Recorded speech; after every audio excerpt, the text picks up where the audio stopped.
Welcome back to the channel. All right, 2024 had a phenomenal close. We had a lot of fun on this channel. Really good time. And 2025 is off to a phenomenal start. I'm about to finish up my Karina's challenges, and I thought this would be a fantastic time for an account tour. I fielded questions from my Blue Sky and also my Discord server. We're going to talk about Relics, best 6 stars. We're going to talk about Masteries. My largest regret, and I do have a big one, that's like I broke my own rules. Why have rules if you're going to break them? Items that I'm holding on to, I'm about to finish up Karina's challenges on Acropolis. It's going to be massive for my account. We're going to talk about rank 3s that I have and the ones I can't wait to do. And then, of course, discuss rank 4s. Let's jump to this.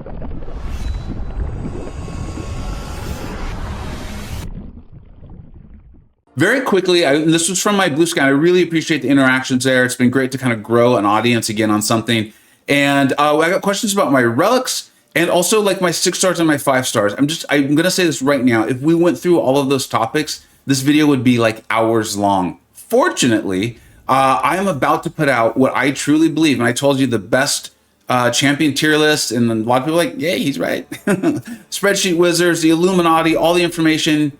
The Spreadsheet Wizards have like knocked it out of the park. Like, you will not believe how amazing and helpful and just bonkers, whatever term I say a lot that a lot of you sometimes go and have a drink on, all of those words into the spreadsheet that the Wizards have put together. Myself and the Illuminati and the Wizards are finalizing all the scores, getting everything tabulated. That video should be out literally this weekend. I cannot wait to present it for you. It's going to be a phenomenal way to kick off the 50th anniversary of the general tier list. That's right, for 50 consecutive months, we've been ranking all those champions, get all that information out, and we're starting off with what's going to be the best tier list for relics ever produced. It's phenomenal. It's amazing. I have an incredible team that helps me out. So that will be coming out. And then also, I have just started doing literally the best 5 stars and 6 stars to rank, really from the standpoint of players who are progressing, coming up in this game, right? Like, not everyone knows, like, hey, Hulkling's amazing. And I know some of you are just like, how do you not know that? It's like, well, you know what? Remember when you first started this game? You did not know that either. And also, the Wizards have something up their sleeve, but that'll be coming in the future months. So make sure you keep out the best 6 stars and best 5 stars is already out. I just put it out a few days ago. And the best relic tier list hopefully will be out this weekend, but I'm not going to rush our product. I want to make sure it's right, make sure it's perfect, and then we will get that out there, make sure it's a perfect first iteration, and we'll improve on that every single month. All right, let's go ahead and jump on to my masteries. As you can see them, I'm not going to talk about every single one. You can see how it's set up. And just so you know, I run this for, unless I'm back in Tier 1 War, and we'll talk about that here a little bit later in the video. But this is just what I run. It's my Alliance War defense default. It's what I almost always run in Battlegrounds unless the meta is just really asking for something specific. Champions, I tend to rank up, tend to work well with these. I don't run recoil very often at all. So there are some champions I'm not getting like the most peak out of, but I found like even Diablo really works well. These are the ones in the offensive tree that are a big deal for me. You hear me talk about this a lot in videos. Like, we just put out Shield. All the debuffs she's putting up, Despair with her is great. 3 out of 3. All right. And then also this one, Deep Wounds, obviously really great with Shield too. Any bleeder though, I still have Nick Fury on defense quite often. So if he makes if someone makes a mistake, which can happen against Nick, he goes unblockable and all those things, and he ends the combo and like, that's why you like almost die. Not many of my champions are bleeders, but the ones I have, I want them having this this mastery. And as you see my other mastery builds of the other 2 trees, I mean, you see it's not that hard for me to get this. I don't feel like I'm giving up anything.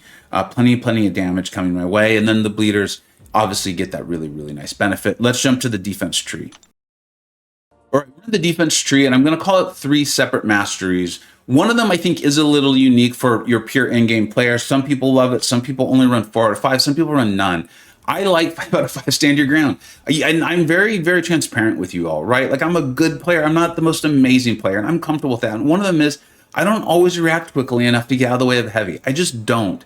And so having a 50% chance for my block to not be broken by the defender's heavy is really nice, especially with champions I run who are wanting to punish heavies. Think of like Kushala, I just mentioned Chill. It goes on and on and on. That's a skill ask in this game.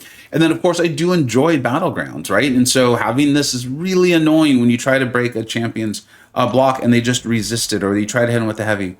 This is another one. I see a lot of upcoming players asking about this, and I will fully admit it probably wasn't until like the last 2 or 3 years that I switched to this after watching videos from DLL and Campo on Masteries is you think that it's farther in the tree. You should be 3 out of 3 willpower.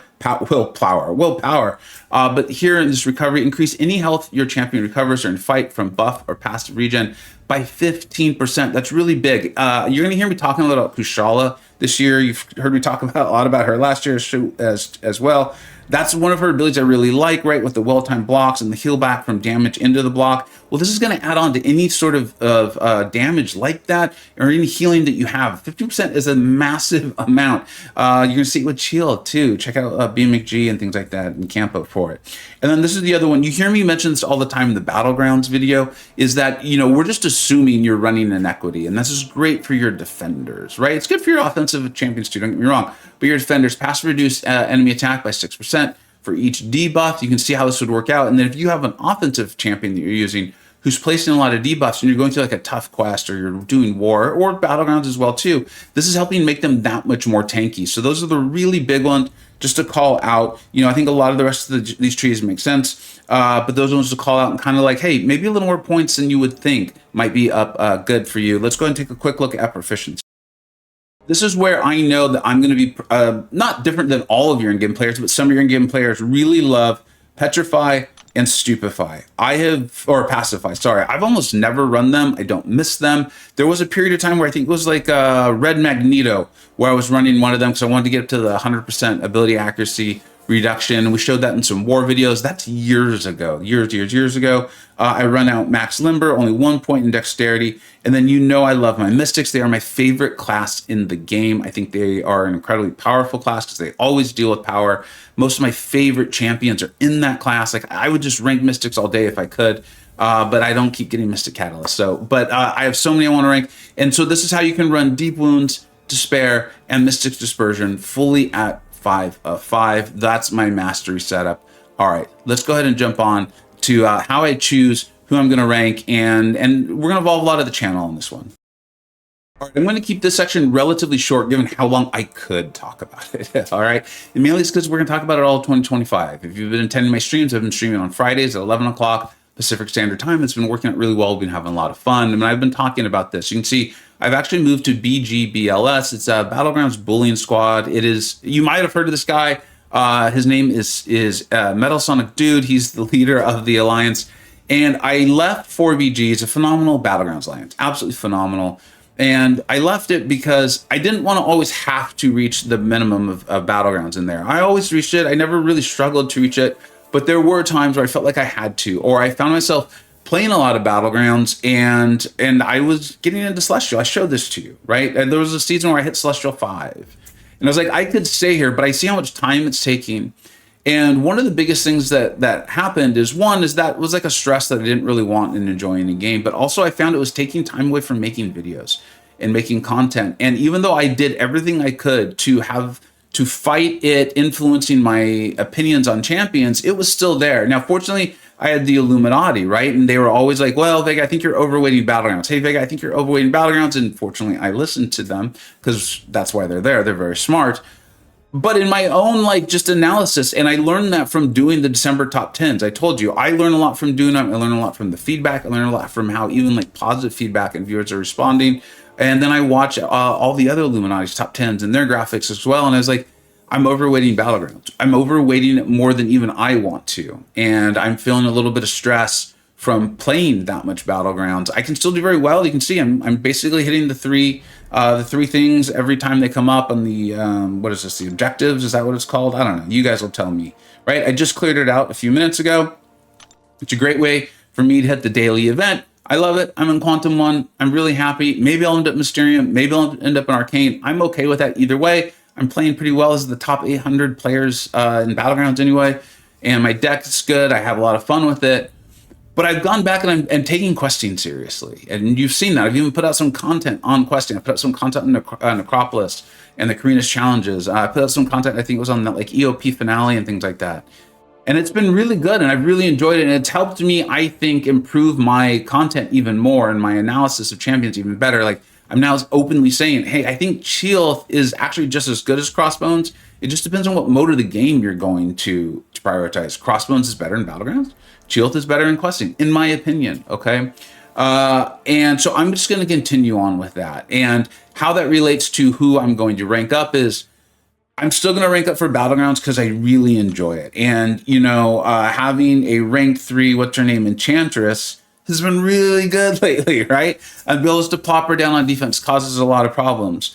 But what I am going to do is I'm still going to look at my Battlegrounds tier list that we put out every single month, and I want to make a Battlegrounds rank up. I will look at that, and I will let that guide me. But I'm really going to default to the advice I've been giving for years. Rank up who you enjoy. You don't probably enjoy a crappy champion, and if you do, you know they're crappy. Otherwise, they're going to see you. They're going to help you do things. And I started doing that towards the end of last year. A lot of you saw me doing that, like with taking Iron Man to rank 3. He's not great in Battlegrounds. He can be used, but he's not great. I've been having fun with it. I love the Medusa, and I told you all since I think October of last year, I was like, if I can get Medusa, I didn't know how they're going to do the Guardians thing. I didn't know how it was going to work out, but if I can get her, I can get her awakened. She's going immediately to rank 3. And for my purposes, I think she's the best, right? I love her. She's phenomenal. The true accuracy, everything. And I'm just going to continue to stick with that. I'm going to hone in on the advice I give is, do you enjoy him? And if you're still stuck, maybe is there a mode you're really interested in? And that's the one thing I'll talk about here is I am considering highly going back to Tier 1 War. As you know, there's a couple alliances, if you've been watching me long enough, you know. SSX for Loki, the largest concentration of my friends that I've made over playing this game for 10 years are in those 2 alliances. I have friends throughout a variety of alliances. I have a lot of friends on my Discord server that I've never played alongside. But if I'm going to go back to Tier 1, it's probably going to be to one of those 2 alliances. Just things being what they are, being relatively transparent, because I do have a YouTube channel here. I have talked to both of them. They are both relatively open to the idea. They also know, though, that I get outrageously busy. My family is a massive priority to me, and my weekends are prized and cherished. So it will be difficult to fit me in. And if the right situation arises, I will highly consider it. But right now, I'm insanely happy in Battlegrounds Bullying Squad. I'm getting tons of questing content in. I can make videos. I had a streak of almost 30 days in a row, I think, or something, of putting out videos. I think the quality of the videos is better than it's ever been, and quality of my analysis on champions is better than it's ever been. And I will continue to do that over the course of 2025. Is break down. Hey, are they great in Battlegrounds? Are they great in questing? We do that on the tier list anyway, but I think having me back that up vocally and visibly on my videos for you, I think will be extremely helpful. If you feel otherwise, you let me know, though. I do always want to hear your opinions. Doing YouTube is a large part of what I enjoy about playing this game these days. All right, let's go ahead and jump on to the next one, which is my largest regret. And if you didn't, you're like, dude, well, so how do you decide this? I'm going to stick with fun. I don't think I like crappy champions, and that's the advice I'm always giving you in my videos. And so that's what I would advise you is stick with who you enjoy. If they're crappy, you know it. If they don't need to be ranked up, you know it. And then rank up. If you still aren't sure, rank up based on what other mode you're enjoying and who's going to help you out in that mode. All right, now let's rank to my biggest regret. I know, and I know a lot of you are like, I knew you'd regret ranking up Quicksilver. No. That's not it at all. In fact, it's the exact opposite. I love playing this guy. It is insanely fun. He's not fast in Battlegrounds. All right. If like we said a lot in December, if the worst you can say about a champion is they're not a nuke in Battlegrounds, you might be dealing with a good champion. He is a phenomenal champion. And you're like, so what's the problem, dude? The problem is that he is at SIG 20, which is really good. And he gets a really nice increase just at SIG 1. We went over this a lot when it was the time. The thing is, I didn't listen to myself. I'm the one always saying, rank up who you enjoy. Don't put resources in champions you don't enjoy. It's just, it makes sense, right? Not only is it a game, it should be fun, but more pragmatically, if you enjoy playing them, you're going to play them, and so you're going to know how to play them well. And when tough content comes up, quests, fight, whatever, you're going to know how to play them. And I openly said in my video, I'm going to put all my 6 stones in Omega Red. I'm not really very good with them, but if I put the 6 stones in, I'll probably invest. No. That is so ass backwards and the exact opposite of what I normally suggest. It was a dumb thing to do then. It's still dumb. And guess what? I'm enjoying playing Quicksilver more than I ever have. I showed you the amazing synergy he has with Scarlet Witch Sigil. She is amazing. Reed was right. And she's even more bonkers with Quicksilver. I will be taking her to rank 3 very soon. I would love to run them as a pair, and I never play Omega Red. He is still at rank 1. but I put, it looks like 100 Sig Stones into him that could have gone into Quicksilver, getting his prestige maybe a little bit better. Should I go back to Alliance where prestige matters? Or just making his signature ability better? So dumb. Learn from me. Don't make that mistake. 2025. Let's hold ourselves accountable. Let's have fun ranking up powerful champions in this game together. All right, and then on the topic of like items holding, right? This was from my Discord server. You can see I've got the 55 Deathless Sig Stones. Those will all be going to Deathless Thanos. Remember, I put out the video the day the embargo was broke for, or went live, or whatever the term for an embargo is. Does it break? Does it go live? I don't know. Open an embargo? Doesn't matter. But as soon as CP, whatever, you guys know what I'm talking about. Well, as soon as we could put out videos, I put it out and it's like best Cosmic Champion in the game. You know, maybe Hercules, maybe CGR, maybe Hulkling, 6 stars, all that. But I think it's just gonna be a matter of a few months before it's Deathless Thanos. I feel very strongly about that, and I still feel that way. I've already taken him to ring 3, those 6 stones, and then remember I have 2 Karina's challenges left at the time of filming this, and all of those 6 stones are gonna go to him. Okay, I think it's gonna get him to like Sig 180 something or in that general range. Now, the other thing that I'm holding that I think is important, worth mentioning here, is all these 7-star 6 stones.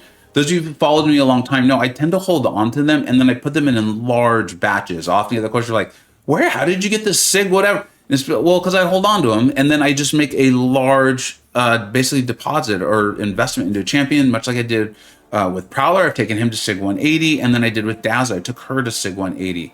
So they're sitting right there.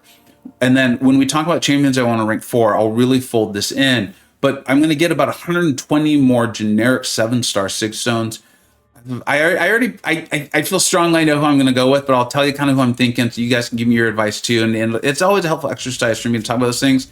And then what I'm going to do with champions like Dazzler, or you can see the 5 tech 6 stones there, is obviously I hope to pull them, right? The whole idea is I hope to pull them. That's why I took them to 180 so they can come to Sig 200.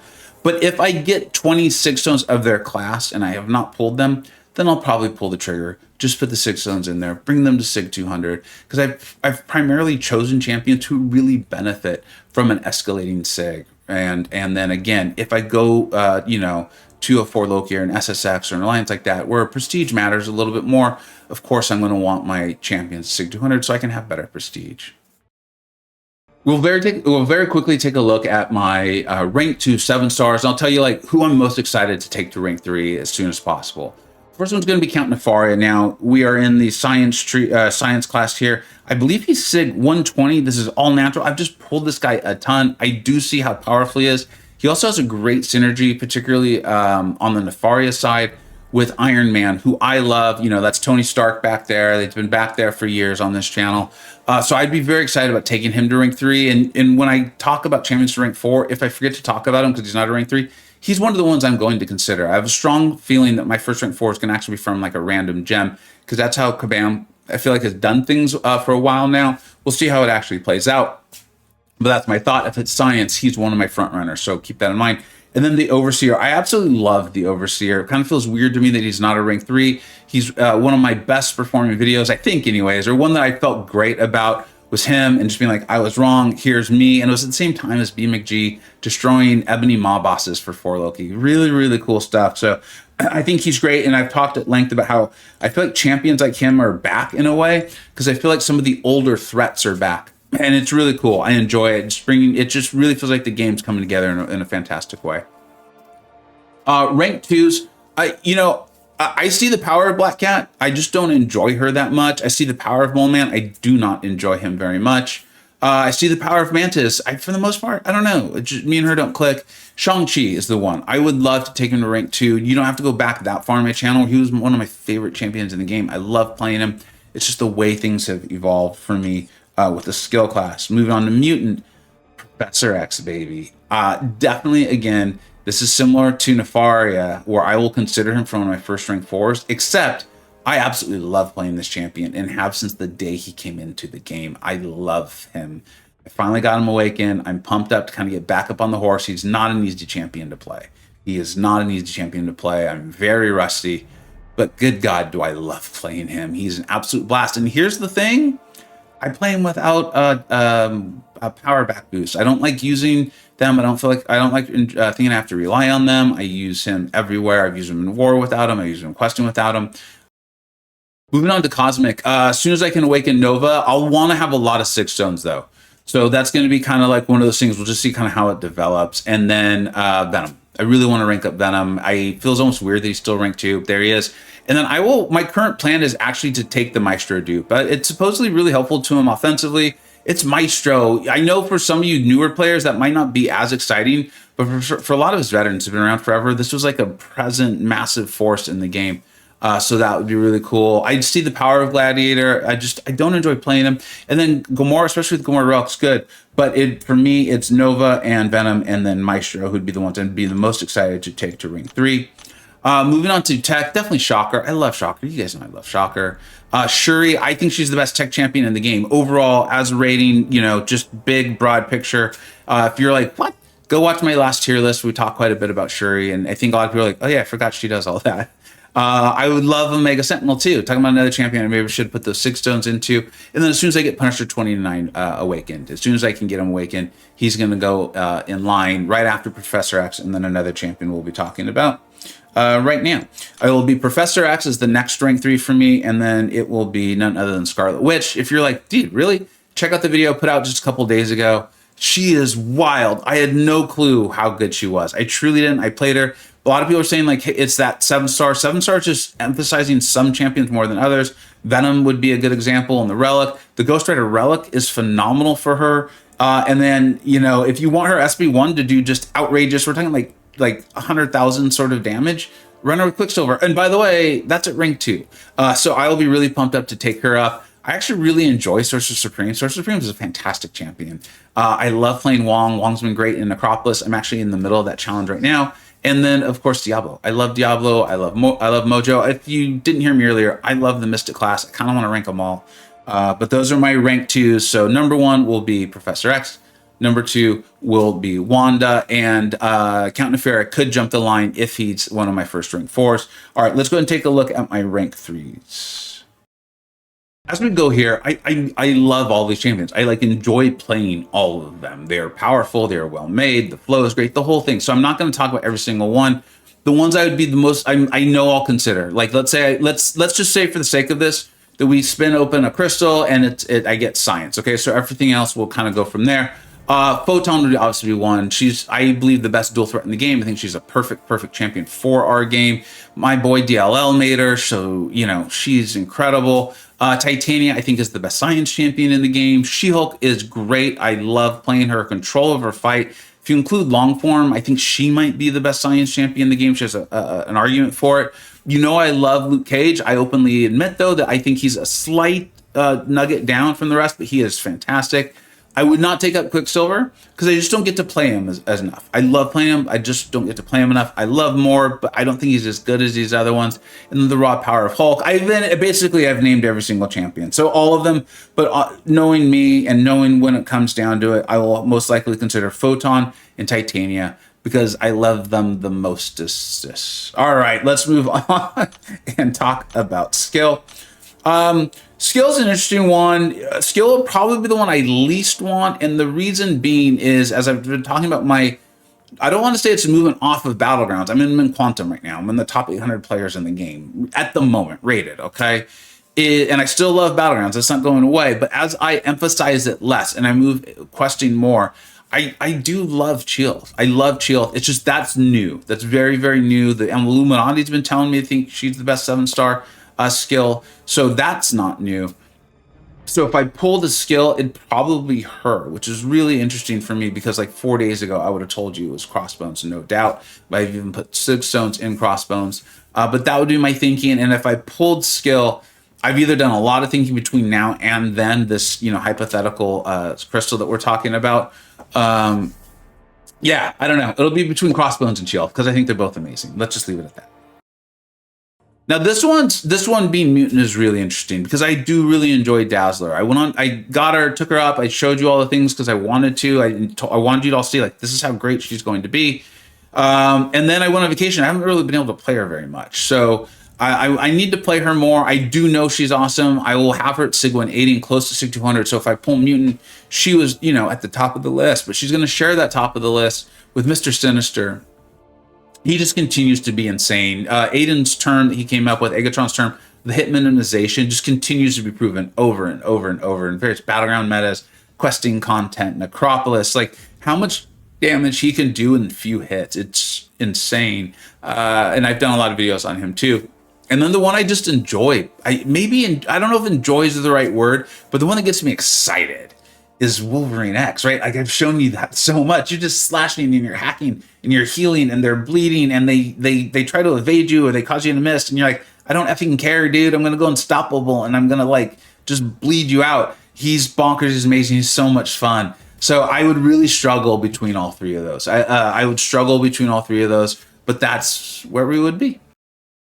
Here's another perfect example of the like these champions speak to different parts of me, right? For me, very logically, it would be Deathless Thanos. It just would be him. I told you, I think he's the best cosmic champion. I think he just does so many things. He's a great defender. He's a great offensive champion. He's going to be great in war, great in questing, great in battlegrounds, blah, blah, everything, okay? And I do really enjoy him. And my boy DLL made him. So he's got a lot going on there. Take literally everything I just said and apply it to Serpent. Except Serpent's probably even a tougher, more punishing defender. We'll see. Time will tell on those two. But great in questing, great in long form, great use of Sig Stones, right? So that would even be going on. And then Medusa. Like Medusa, it's not quite as, like, I think the word would be visceral as it is for me playing Weapon X.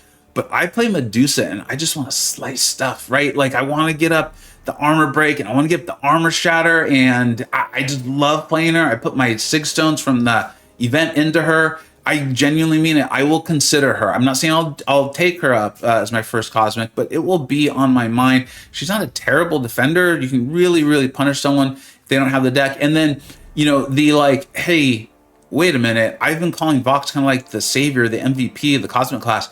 Because if you look at all these champions, he's the only one with Undermine. Vox is the only one with Undermine. I really love Vox. I think Vox deserves to be in that conversation. I don't think I will pick Vox because I don't have quite the same like emotional love of playing Vox. I really like Vox a lot, and I see how powerful they are. So those would be my four, like, I gotta make a decision. We'll see. Tech is a lot tougher for me. And the reason being is my heart would very much want Iron Man. Okay, and I will get out a video next week or two. I don't want to overpromise on a timeline, and I'll explain why. Iron Man is phenomenal. Iron Man's highly rated on my tier list. Also, you almost never see people playing Iron Man. Why is that? I feel strongly that I know. Essentially, it's that his kit doesn't tend to answer specifically anything. And one of the things that's really exciting about him is how tanky he is. It's really hard to show on YouTube. It also means a fight, if not going super well, might take a little bit longer, or you have to really think outside the box. How could he take this? The thing is, he could take them. I ended up I accidentally took Cassie Lang, the OP Cassie Lang with him, and he was phenomenal because he was just so tanky. It like didn't matter. But as far as like his kit, you know, there's no True Strike or anything like that. There's no unblockable or handling of evade or miss. So I can see how this happens, okay? But I love it. That's Tony Stark back there, the Funko. I'm just a massive fan of MCU Tony Stark. So that would really be hitting me. And then Prowler. You know how good I think Prowler is. The issue is twofold. Or no, it's onefold actually. Is I can play Prowler pretty well. But like we just had the Hazard Shift Battlegrounds meta, and I was really struggling with Prowler. There's a lot to line up. Now, if you play Prowler well, his flow is ridiculous. He is so well made. When there's a problem, use your hair.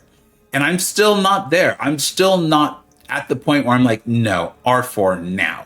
I am happy I put the Sig Stone in. I think he's one of the best tech champions, if not the best champion, tech champion. But I'm not dominant with him. I don't have mastership of him, and I kind of want to have that with my first rank 4.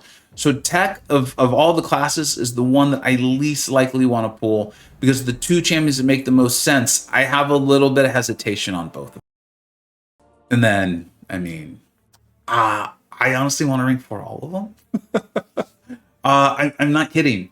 I'll tell you the ones that I'm pretty sure it won't be first, okay? Like, it won't be Enchantress. It just won't. I'm not going to do that.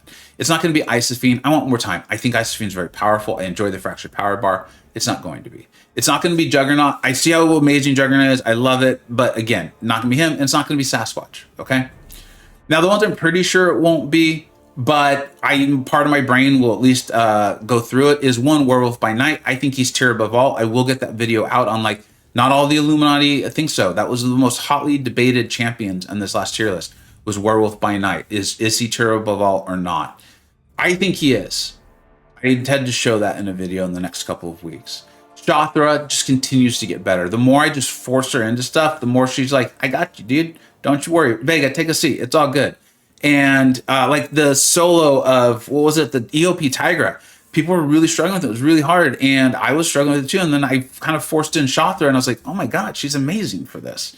And that just keeps happening over and over and over again. Great in war, battlegrounds, questing, the whole thing. I even took her into the Karina's Necropolis. She wasn't the best for it, but she got some stuff done for the dimensional beings. It was great.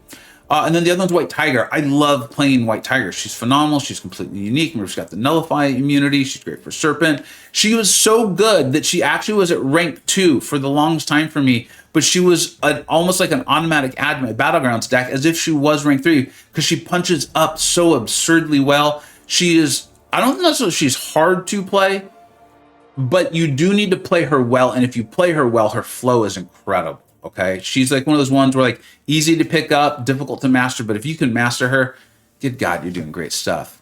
And then here's the two. And this is why, if it's a gem, if it's a crystal, I mean, and it's random, I hope I pull Mystic. God, I hope I pull Mystic. Because it's going to be America or Kushala. I'm not going to make the joke about how I designed Kushala. We all know I didn't design Kushala. I just designed most of Kushala, and I let DLL help. Of course, that's a joke. He made her, and I got to be part of it. And so it combines an incredibly powerful champion who I love playing, who happens to be one of my favorite comic book characters, that I got to be part of the process in a video game that I play and cover, and I got to do all that with my buddy. Like, the more I do that, the more I talk about it, the more I'm like, it's got to be her. I've got all those 6 stones. I've got her at SIG level 40. So I could take her, I think, all the way up to 200. I've been thinking about this a lot the last, week or two, laying in bed, business meetings, basically all the time. And then I always come back to America. Like, I feel like if I have a signature champion, it's her, right? I was on her from day one of her buff, telling you, we got a monster. I was using her in war, and they were assigned me to use her, but it was an SSX. And like, I knew some people were making fun of me and making fun of SSX for it. And it was like, that's cool, but we keep soloing fights. So, and now she's widely considered one of the best champions in the game, one of the best war champions, one of the best battlegrounds champions. She was known as like a defender, and now everyone's like, now her offensive capabilities are ridiculous. I've done so many videos on her. I do an annual video every July 4th now on her. America Chavez, right? Like, she's ridiculous. And so, I don't know. It feels like a really difficult choice between those two, but the good thing is it's a choice between two that just seems so obvious. I hope I pull a Mystic gem, and then I hope somehow I have the rank up resources to do a Mystic soon thereafter, because it feels like once the community gets one, we get another one of these things. And that's where I'm at. I tried to keep this quick as I could, but it was a lot to cover. I hope this was really helpful. I hope this was entertaining. Let me know your feedback on literally all of it, where I'm taking my channel, how we're doing things, how we're progressing, your thoughts on first rank 4s, your thoughts on Professor X, Sigil Witch. Hopefully you've seen those videos, the Masteries, the whole thing. I'm really pumped up for 2025 with all of you. Thank you so much for watching. Take care.